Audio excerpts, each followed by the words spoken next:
안녕하세요. 절세TV 김유정 세무사입니다. 이번 주는 지난주에 이어서 상속공제에 대해서 알아볼 텐데요.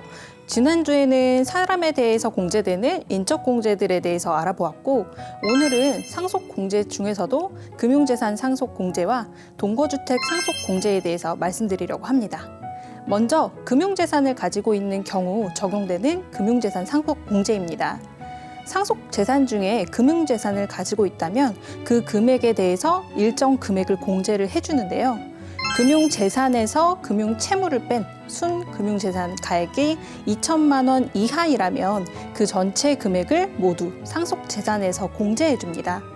2천만 원을 초과하는 경우 순금융재산 가액의 20%를 공제를 해주는데, 금융재산 상속공제의 한도가 2억 원이기 때문에 10억 원을 초과하는 순금융재산이 있다면 얼마가 됐건 2억 원까지만 공제가 가능합니다. 예를 들어 볼게요. 돌아가신 아버지가 증권계좌에 주식이랑 은행에 현금을 남기셨는데 그 금액을 평가를 해보니 약 8억 원이었습니다. 그런데 아버지께서는 은행에 3억 원의 대출과 친구분께 차용증을 쓰고 빌리신 채무도 1억 원이 있으셨습니다. 이런 경우 금융재산 상속공제는 얼마인지 보겠습니다.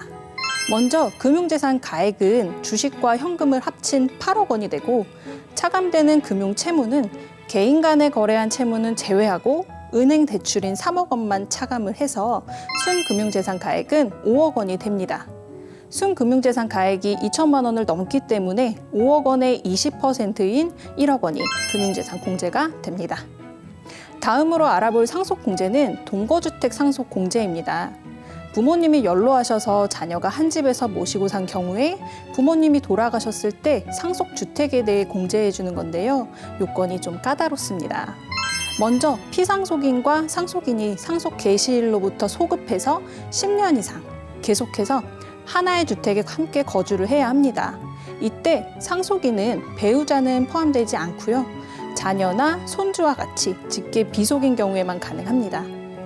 그리고 10년 이상을 판단할 때 동거한 상속인이 미성년자인 기간이 있었다면 그 기간은 이 10년에서 제외됩니다. 그리고 피상속인과 상속인이 이 10년 동안 1세대를 구성하면서 1세대 1주택이어야 해당한다는 것입니다. 만약 이 10년 중에 무주택인 기간이 있었다면 그 기간도 포함됩니다. 마지막 요건은 상속인이 무주택자이거나 피상속인과 공동으로 1주택을 보유해야 하며 동거한 상속인이 그 주택을 상속받아야 동거주택 상속공제가 가능합니다. 동거주택 상속공제는 6억 원을 한도로 상속주택 가액의 100%가 공제됩니다. 지금까지 여러 가지 상속공제에 대해서 알아보는 시간들을 가졌었는데요.